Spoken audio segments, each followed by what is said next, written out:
parte general de la materia y vamos a empezar a partir de la otra semana a estudiar por aparatos y sistemas, a aplicar todo lo aprendido hasta acá.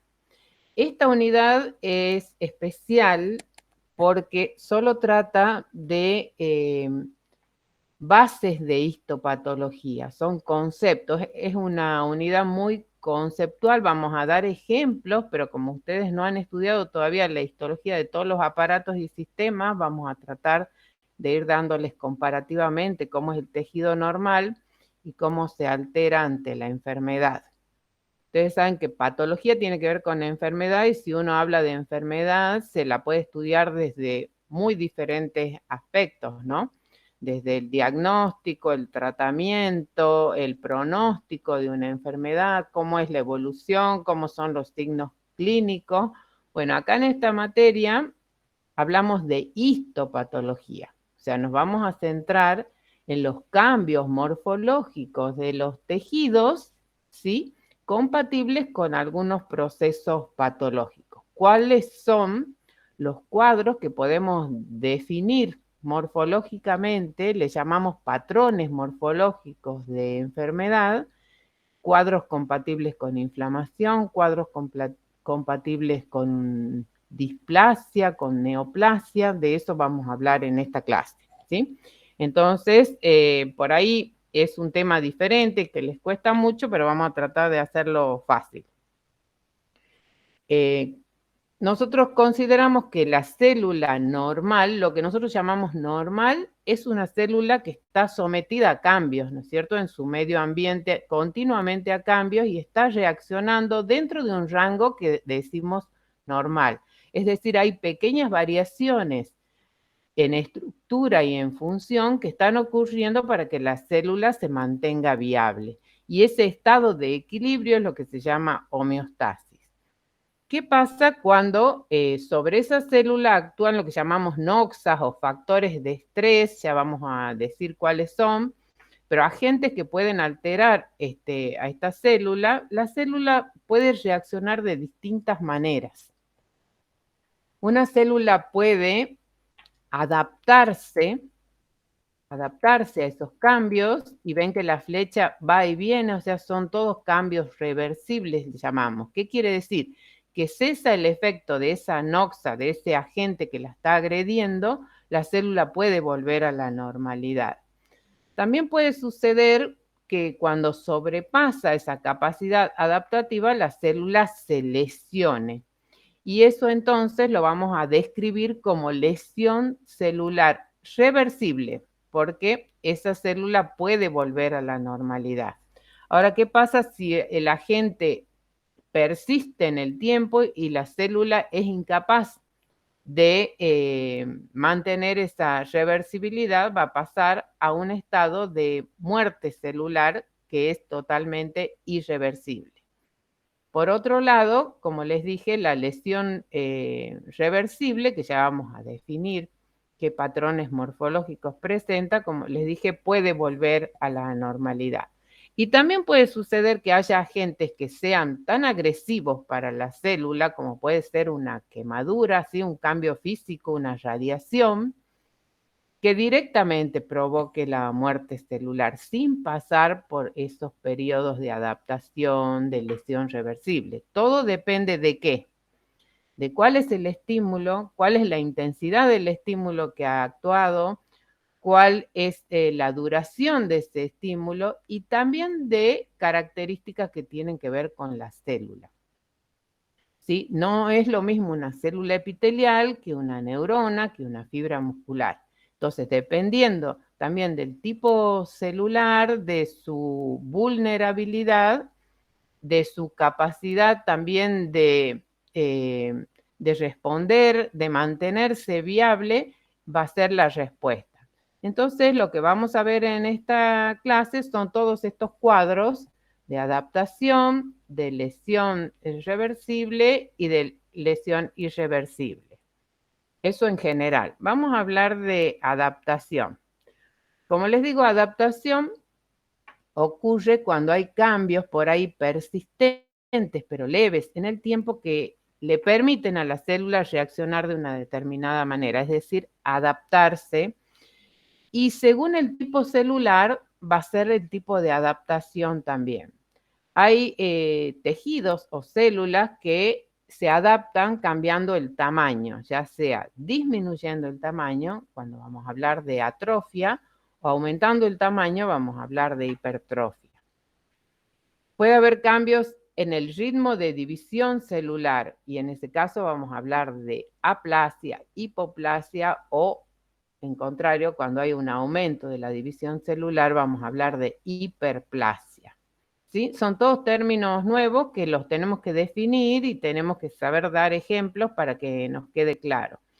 Y hay otro cambio que ya tiene que ver con que cambia el tipo celular, cambia la diferenciación de esa célula y es lo que se llama metaplasia. Me pueden interrumpir si algo no queda claro, pero ahora vamos a hablar de cada uno de ellos. Esto que hemos dicho, atrofia, es decir, disminución del tamaño. ¿Por qué disminuye el tamaño de la célula? Porque disminuyen todos sus componentes estructurales. Cuando una célula está sometida, digamos, a un estrés como puede ser la pérdida de la estimulación, la pérdida de la capacidad de trabajo, como tienen acá en la foto, el típico ejemplo de cuando el músculo se mantiene en reposo, por ejemplo, después de un traumatismo, de una cirugía, ¿sí? La pierna enyesada en reposo es un tejido que está sometido, digamos, a una disminución de trabajo. El músculo característicamente lo que hace es atrofiarse, o sea, disminuye el músculo, disminuye el órgano, ¿sí? Porque disminuye el tamaño de cada una de sus células, ¿sí? Y eso tiene que ver con la disminución de la producción de los componentes celulares. ¿Por qué puede ocurrir una atrofia? O sea, tenemos que pensar cuáles serían las causas. Como las causas pueden ser de tipo fisiológico o patológico. Fisiológica puede ser el desarrollo embrionario o la pérdida de la estimulación endocrina, o sea, si es un tejido que está sometido a una estimulación hormonal, cuando se pierde esa estimulación hormonal, y esto es fisiológico, con la edad del paciente, ya sea varón o mujer, sí, la pérdida del estímulo hormonal con la edad lleva a la atrofia de órganos sexuales. Ya vamos a ver ejemplos. En el envejecimiento también hay una atrofia, tanto en el cerebro como en el corazón. Son todos cambios fisiológicos. Patológicos es cuando ocurre, por ejemplo, lo que hemos dicho, reducción de la demanda funcional sería este caso de la pierna enyesada, ¿sí? Reducción de la demanda, o sea, de trabajo, en este caso del músculo. Aporte insuficiente de oxígeno o nutrición inadecuada. Cuando el tejido no recibe por alguna causa patológica, digamos, ya sea por falta de irrigación o por falta de, o de simplemente de desnutrición, también hay atrofia de ciertos órganos. ¿Qué hemos dicho? Que en esta unidad lo que vamos a tratar es de definir morfológicamente a nivel microscópico qué es lo que puedo ver con estos cambios. Esto, por ejemplo, es a la izquierda, tienen el corte de un testículo normal, todavía no hemos llegado a histología de testículo, pero este es el aspecto de un testículo normal, y este es un testículo atrófico, que puede ser fisiológico, simplemente con la edad, cuando disminuye la estimulación hormonal, ustedes ven que el tejido funcionante, acá se están produciendo los espermatozoides, es reemplazado por un tejido más bien fibroso. Miren a lo que quedan reducidos estos túbulos seminíferos, quedan reducidos a estos islotes que más bien tienen células de Sertoli, y todo el intersticio que prácticamente era mínimo, ¿sí? Cuando está la estimulación hormonal, es reemplazado por un tejido, van a encontrar mucho esta letra fibrosis, ¿sí? Es un tejido, es la matriz, digamos, del tejido conectivo que se sintetiza en mayor cantidad y va reemplazando a ese tejido. Por el contrario, el otro proceso es la hipertrofia, o sea, cuando hay un aumento en el tamaño de las células que es en respuesta a una mayor demanda funcional. ¿Y por qué se produce una hipertrofia? ¿Por qué una fibra muscular, por ejemplo, puede empezar a sintetizar más componentes para agrandar su tamaño? Simplemente el estímulo está actuando a nivel genético, va a activar genes que van a inducir síntesis de proteínas y de componentes celulares. ¿Cuáles podrían ser las causas de una hipertrofia? De la misma manera que hemos dicho, por el contrario, en el músculo la disminución de la demanda funcional, acá el aumento. Típicamente en el músculo, ¿sí? El aumento durante el ejercicio. Una persona que hace mucho ejercicio desarrolla mayor masa muscular, se desarrolla más el músculo, es por hipertrofia del músculo, pero es por hipertrofia de cada una de sus células, ¿sí? Lo mismo con la estimulación hormonal. Si aumenta la estimulación hormonal, puede haber una hipertrofia. Los ejemplos típicos son fisiológicos en el útero grávido. El útero es un órgano típicamente muscular, ¿sí? Es prácticamente toda la pared es músculo liso y sufre un proceso de hipertrofia por estimulación hormonal durante el embarazo.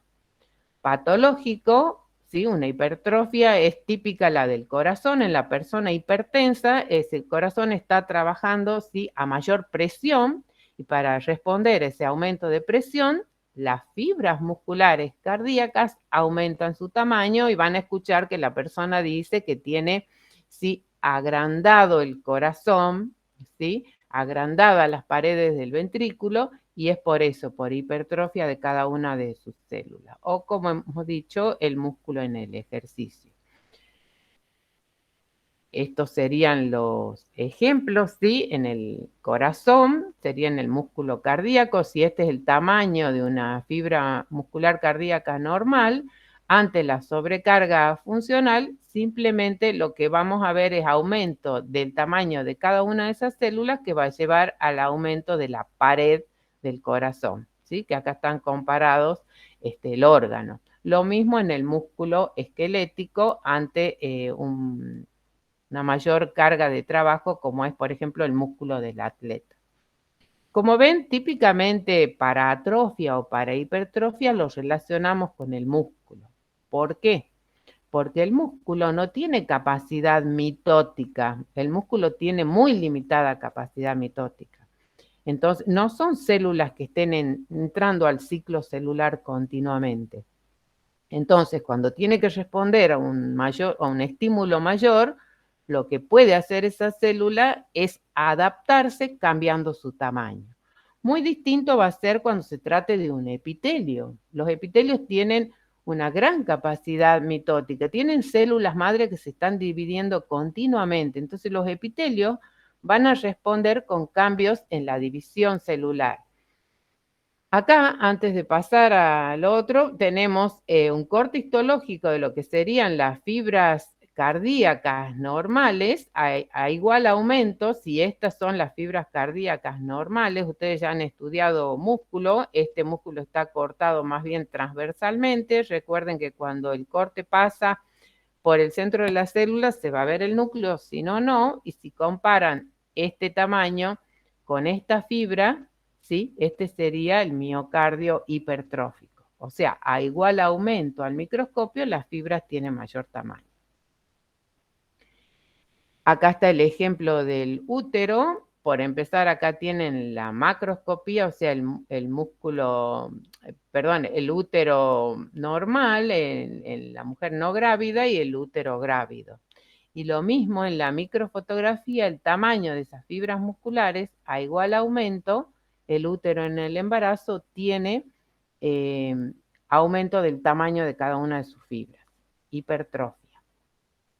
En cambio, les decía, cuando el tejido tiene capacidad mitótica, cuando está sometido a un estímulo mayor, el tejido va a reaccionar aumentando el número. Y eso es lo que se conoce como hiperplasia. Aumento en el número por aumento en las mitosis. Lógicamente, las mitosis, saben que es un fenómeno que está controlado, que está respondiendo a factores de crecimiento. Entonces, lo que pasa en los tejidos es que haya un aumento de factores de la producción local, de factores de crecimiento, que va a llevar a la activación de una determinada vía que va a inducir que las células entren al ciclo celular y empiecen a dividirse. Y los estímulos también pueden ser fisiológicos, por ejemplo, hormonal. El típico ejemplo, la glándula mamaria en la lactancia, es un tejido epitelial, ¿sí?, que por estimulación hormonal se va a incrementar el número de células parenquimatosas, o sea, las células secretoras. La glándula mamaria en el reposo tiene un estroma importante y el tejido glandular es mínimo. Ahora vamos a ver un corte. En cambio, en la lactancia, prácticamente toda la glándula mamaria se transforma en tejido funcionante. También fisiológico se ve cuando hay una hiperplasia que se llama compensadora, por ejemplo, cuando se extirpa un órgano, perdón, cuando se extirpa un órgano o parte, lo que ocurre, por ejemplo, en el hígado, para hacer un trasplante se saca una parte del hígado, ¿sí? Y esa porción que se extirpa se recupera por un proceso de hiperplasia, es decir, las células que quedan se empiezan a dividir y compensan la parte del órgano perdido. O lo mismo cuando se extirpa un riñón, el contralateral también sufre una hiperplasia. Y patológica, algo hemos hablado en la clase de sangre cuando hemos visto la médula, ¿se acuerdan? Hemos dicho que la médula podía sufrir una hiperplasia. Por ejemplo, cuando hay un estímulo, cuando hay una hemorragia, hay una demanda de glóbulos rojos en sangre periférica, la médula, ¿se acuerdan? Todo se convertía en médula ósea roja, o sea, es una hiperplasia de la serie roja que desplaza todo lo que era la médula amarilla y ocupa todo el campo del tejido. ¿Qué pasa? Acá les he puesto en rojo abajo que ese tejido hiperplástico incrementa el riesgo de cambio neoplásico. Ya cuando pasemos a neoplasia vamos a ver que las hiperplasias son una respuesta totalmente reversible, pero que en algunos casos pueden ser el primer cambio hacia una neoplasia. Visto en un corte histológico, acá tenemos la médula ósea normal. ¿Se acuerdan que había una proporción 1:1 de células de adipocitos, o sea, de médula amarilla a la médula hemopoyética? Y en cambio, en una médula hiperplástica post-hemorragia, todo el tejido funcionante, o sea, la médula ósea roja, sufre una hiperplasia. ¿Y qué quiere decir? Que el estímulo ha ido sobre las células madre, ¿sí? Se han dividido mucho más los precursores, en este caso de serie roja, ¿sí? Y vemos aumentada la cantidad de células reemplazando al tejido graso. Ese es un tejido que se está dividiendo constantemente en base a células madre y rápidamente pueden entrar en mitosis. ¿Qué pasa en el ejemplo que les dije de la glándula mamaria en reposo? Este es más o menos el aspecto que tiene una glándula mamaria en reposo. Estos pequeños islotes que ven acá es el tejido epitelial y todo el resto es el estroma de tejido conectivo. En la lactancia o en el embarazo, ¿sí? Durante la lactancia y durante el embarazo ya hay un estímulo hormonal que hace que todo este tejido epitelial sufra hiperplasia, ocupe todo el espacio que ocupaba el tejido conectivo, que queda reducido a estos tabiques que ven acá dividiendo al tejido funcionante. Bien, después les dije que había otro cambio que también se da en los epitelios, sobre todo, también se puede dar en tejidos mesenquimáticos, pero más se da en los epitelios, que se llama metaplasia, y ya implica un cambio en la diferenciación celular. Es decir, metaplasia la definimos como el reemplazo de un tejido diferenciado por otro tipo de tejido diferenciado que no existe normalmente en una determinada localización. Es decir, las células madres, sobre todo de los epitelios, acá en el esquema, este sería el tejido normal, las células madres de este epitelio lo que hacen es comenzar a diferenciarse en otro tipo de epitelio, que no corresponde a esa localización, pero que es un tejido normal. Simplemente no corresponde a esa ubicación en el organismo. Y eso, ¿por qué ocurre? Porque el estímulo está actuando sobre estas células madre que hace que se reprogramen y reprograman su camino de diferenciación. Todas son respuestas protectoras, ¿sí? Todas son tratando de mantener la viabilidad de las células. Pero también la metaplasia puede ser el primer paso a una transformación maligna. Todo va a depender hacia dónde progresa este mecanismo, ¿sí?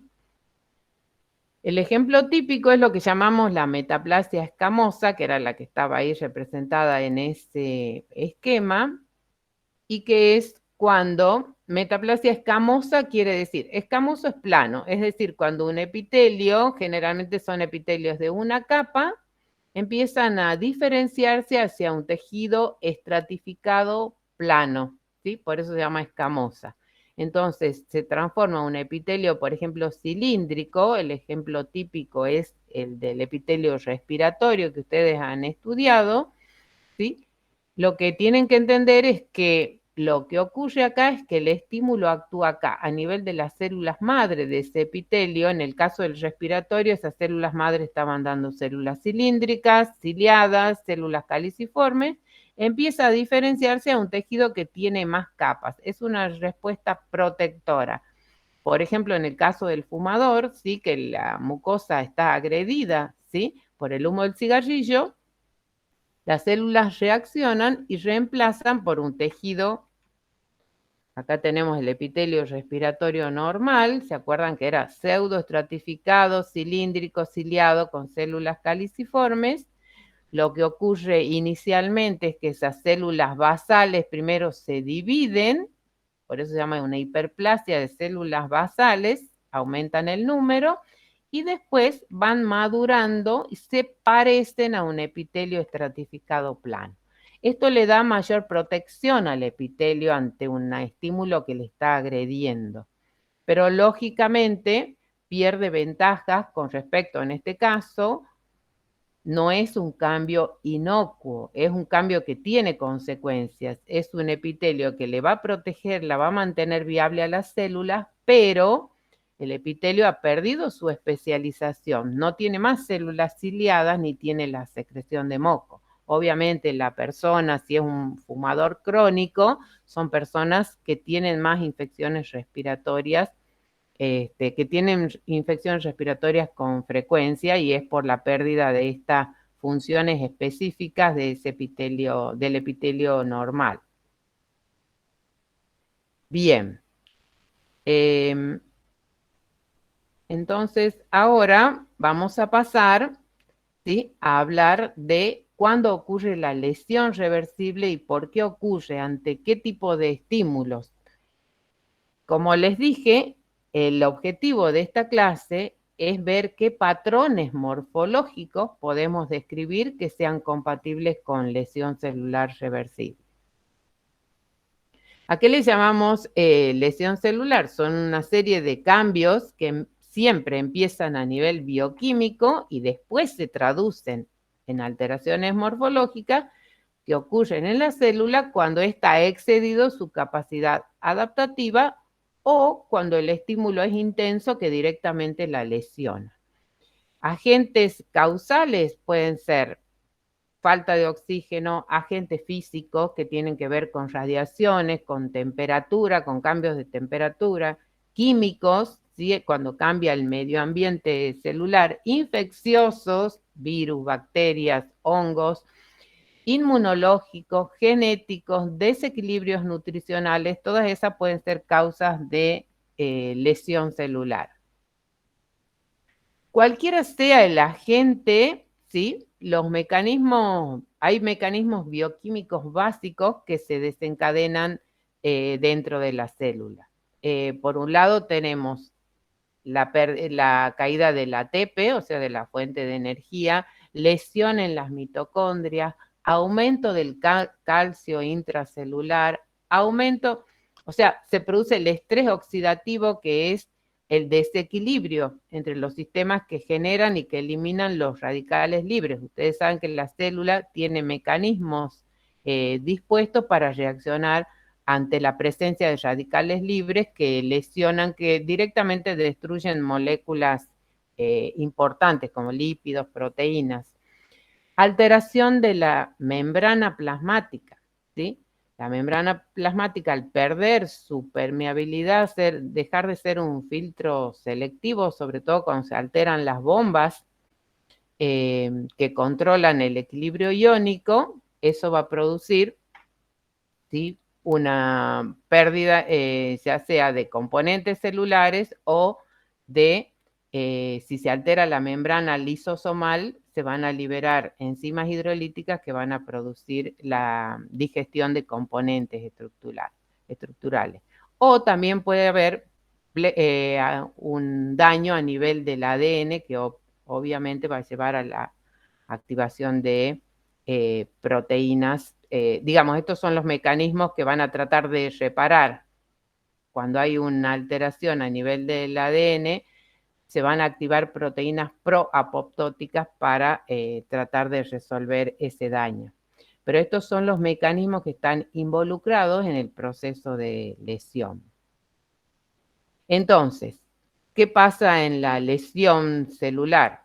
Cuando ocurre la lesión, digamos, reversible, los cambios a nivel de la célula normal, cuando es agredida por alguno de estos agentes, lo más común que ocurra en la célula es casi una respuesta universal a estos agentes, es que la célula sufre una hinchazón que se llama tumefacción. Esto es por la alteración que hemos dicho a nivel de la membrana plasmática, ¿sí?, de las bombas que controlan el intercambio iónico, y que se altera, entra más sodio. Ustedes saben que esas bombas están manteniendo el potasio intracelular alto y el sodio bajo. Cuando se alteran ocurre lo contrario, entra el sodio, por detrás del sodio entra el agua, la célula se hincha, va a aparecer con un aspecto claro, digamos, al microscopio óptico. También se hinchan las mitocondrias, pero toda esa alteración es más bien citoplasmática, y si cesa la noxa, esa célula puede volver a la normalidad. Pero si el agente persiste en el tiempo o es muy agresivo, el daño va a ser irreversible y esto va a llevar a la muerte celular, que vamos a hablar en un ratito. Vamos a hablar ahora de la lesión celular reversible, ¿sí? Que, como les digo acá, ante el agente agresivo, la respuesta de la célula en general es tumefacción.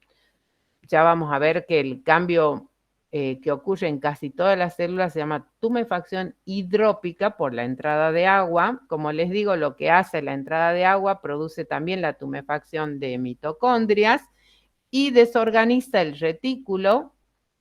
El retículo, eso sería a nivel ultraestructural, y todos son cambios, porque nucleares hay mínimos cambios. Y si el núcleo, que es el que controla la viabilidad celular, permanece más bien intacto, la célula puede recuperarse. ¿Qué es lo que se va a ver? ¿Cuáles van a ser los patrones morfológicos compatibles con la lesión reversible? Como les dije, el cambio casi universal se llama tumefacción hidrópica o vacuolar, cuando se ven vacuolas dentro de la célula. Y el otro cambio, el otro patrón morfológico, es el cambio graso. Disculpen que no sé si es algo, me están diciendo de... No.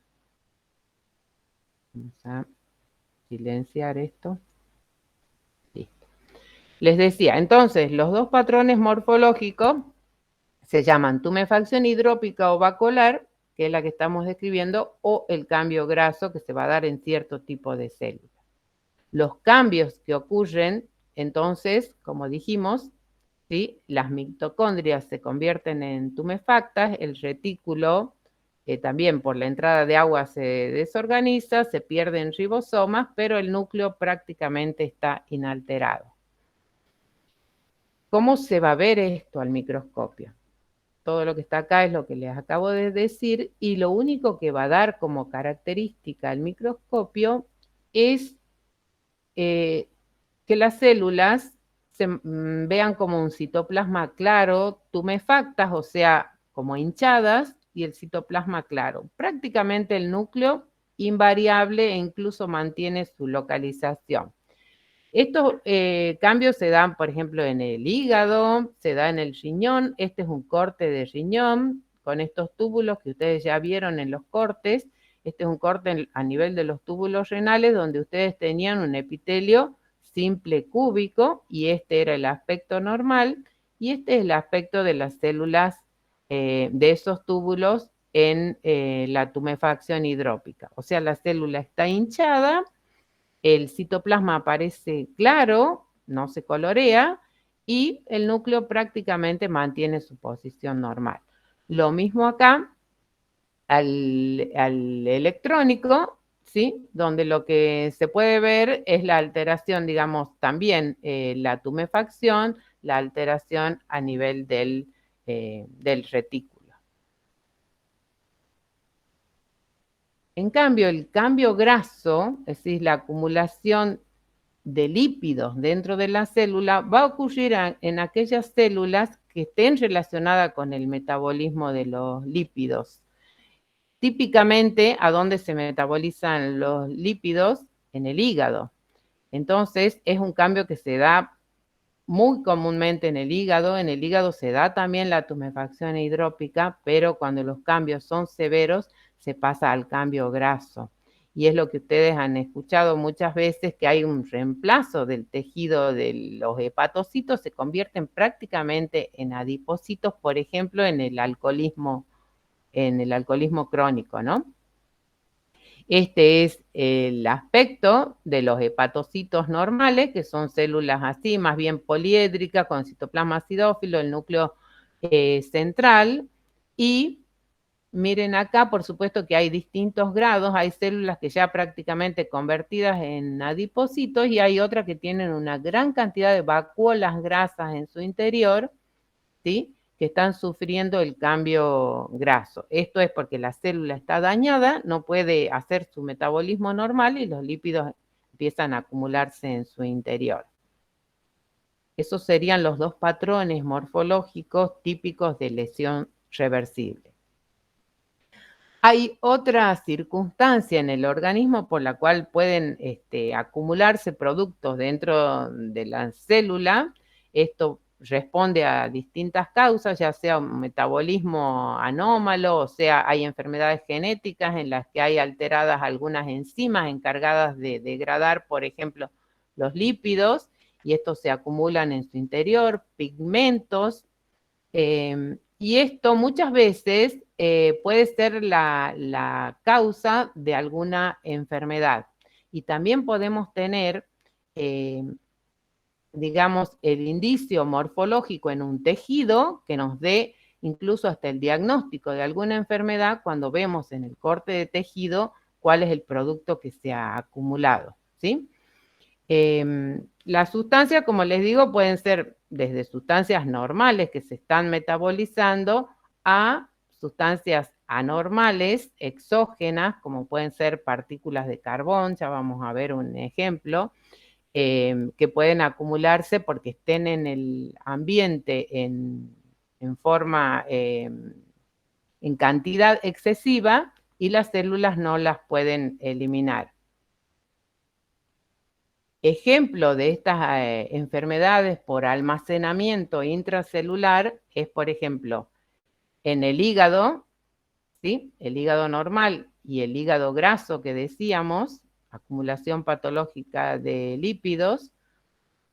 En el pulmón, por ejemplo, en el pulmón cuando hay una inhalación excesiva de partículas de carbón, este es el aspecto normal del pulmón, ¿sí? Los alvéolos con todos los espacios aéreos libres, y sin embargo acá podemos ver en una enfermedad por almacenamiento intracelular que se llama antracosis, ¿sí?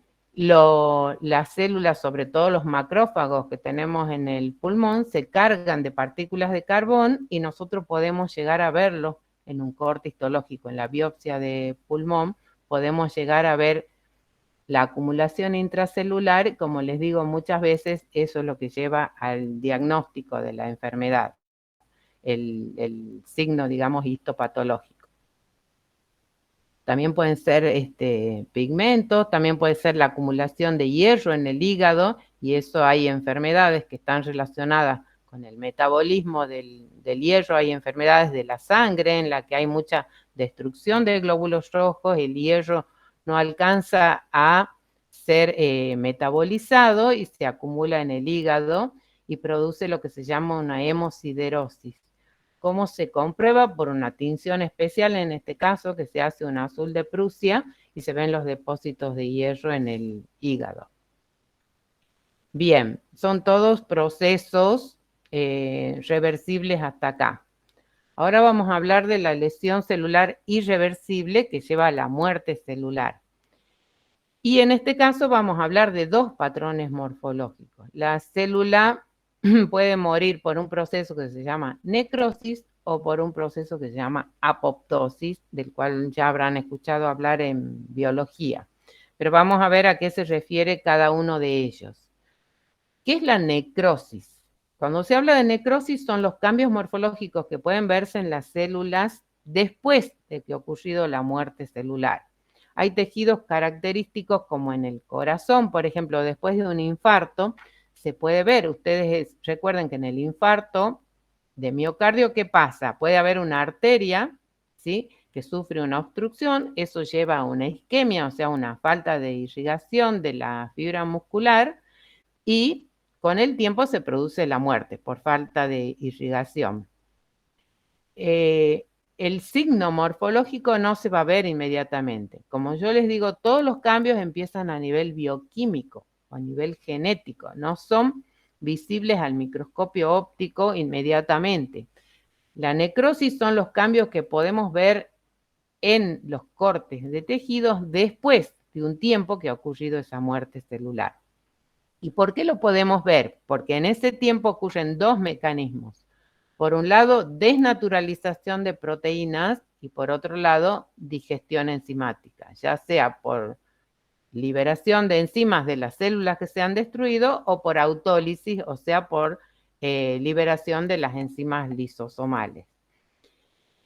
Y lógicamente toda esa pérdida de la integridad de la membrana, la extravasación del contenido de los componentes celulares, va a llevar a lo que vamos a estudiar en un ratito, que es la reacción inflamatoria, es la respuesta de los tejidos, del tejido conectivo que está cerca de esa célula, que va a producir una respuesta inflamatoria. Va a llamar sobre todo a los neutrófilos. ¿Se acuerdan que están listos para atacar cualquier célula destruida o agente extraño? Y van a acudir al sitio de la necrosis.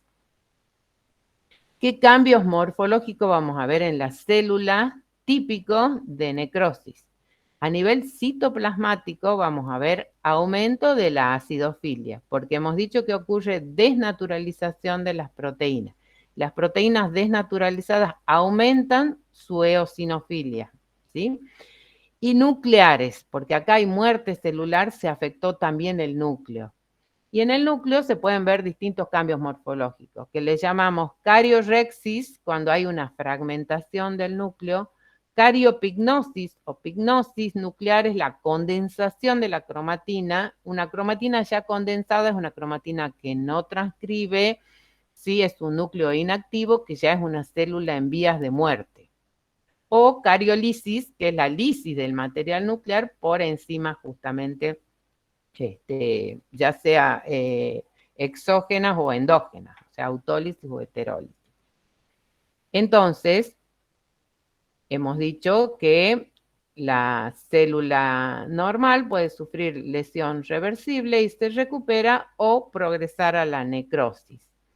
Ahora, los cambios que definimos nucleares tienen que ver, si comparamos la célula normal, hemos dicho que puede sufrir cariorexis, que es la fragmentación del núcleo, y eso puede verse, ¿sí?, en el corte histológico.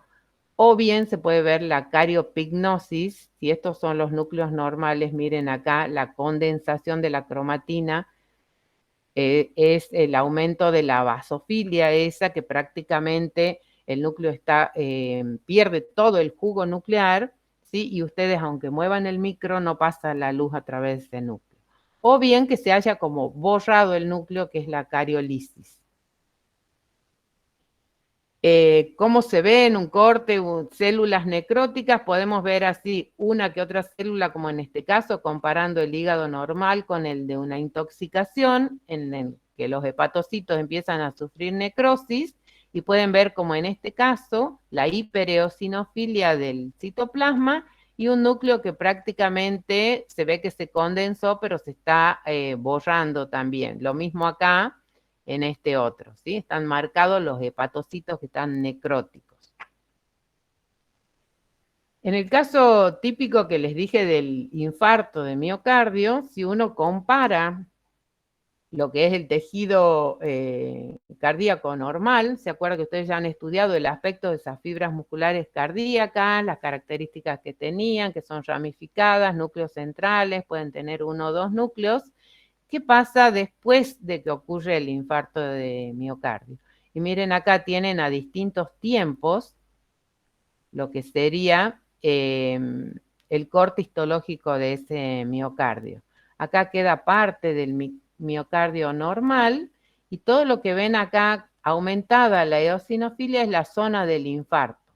Acá se ve la fibra muscular mucho más eosinófila y solo se pueden ver restos nucleares, ¿sí? En casi ninguna fibra se ve el núcleo.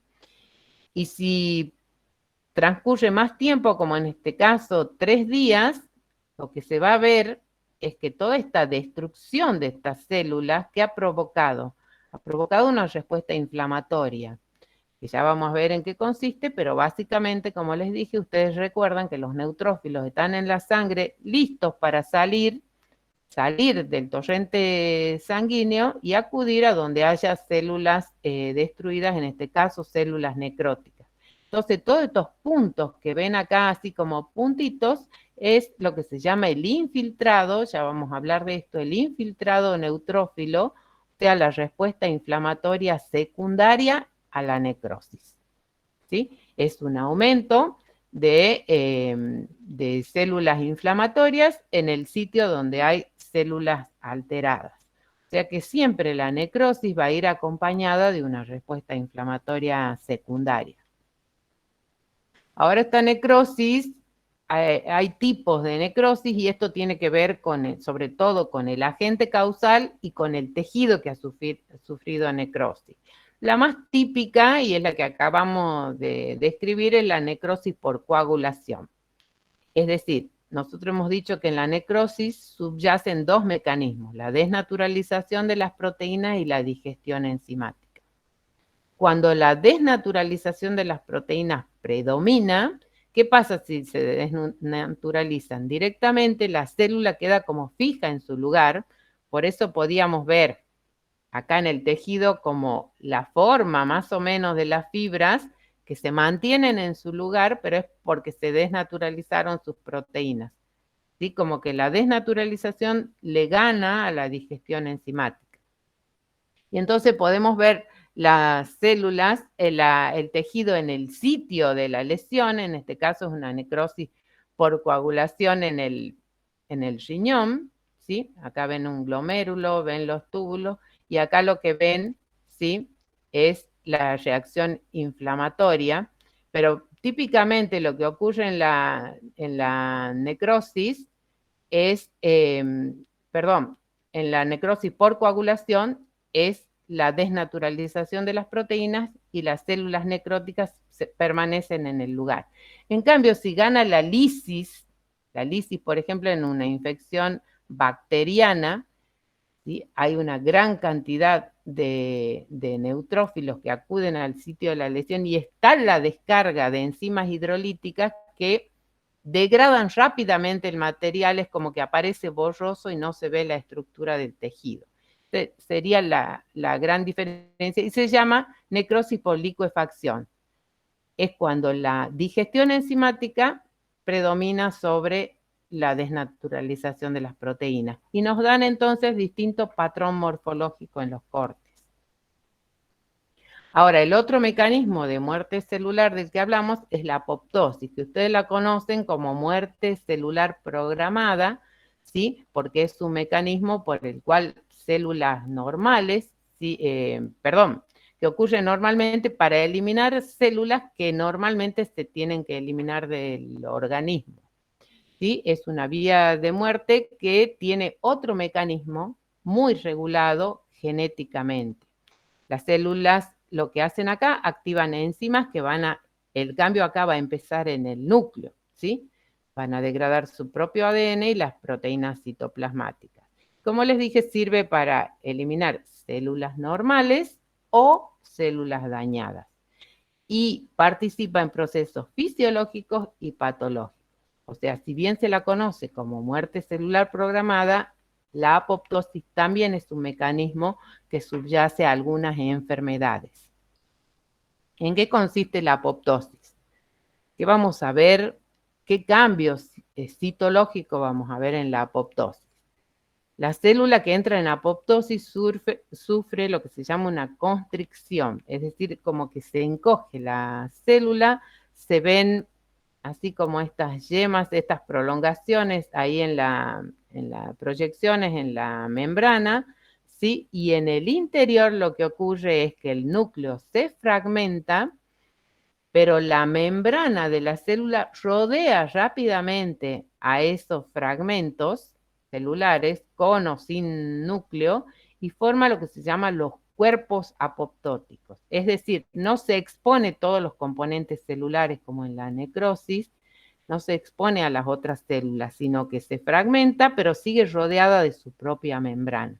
Lógicamente, esa membrana expone distintos antígenos de membrana, lo cual estimula a células adyacentes a que la fagociten. Se produce una fagocitosis de las células vecinas de esos cuerpos apoptóticos.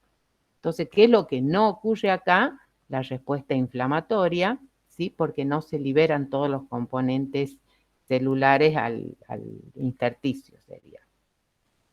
¿Cuál es el mecanismo que subyace a esto? No sé si lo habrán llegado a ver en biología o lo van a ver en biología celular, pero básicamente lo que les decía, esta es una activación genética, ¿sí? Donde se activan proteínas especiales que se llaman apoptóticas, ¿sí? Que son las caspasas. Y estas caspasas lo que van a hacer es activar endonucleasas, que van a ser las responsables de fragmentar el núcleo, ¿sí?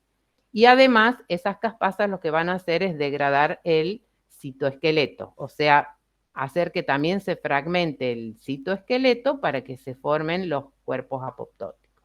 A nivel bioquímico hay dos vías descriptas, ¿sí? Una vía mitocondrial o intrínseca y una vía extrínseca, que es a través de receptores ligando, o sea, receptores de la membrana, que por ambas vías lo que se va a lograr es activación de genes, ¿sí? Que van a concluir, como les digo, en la activación de estas caspasas que van a llevar tanto a la activación de las endonucleasas para fragmentar el núcleo, como a la destrucción del citoesqueleto, que se reorganiza para englobar a todos esos fragmentos celulares.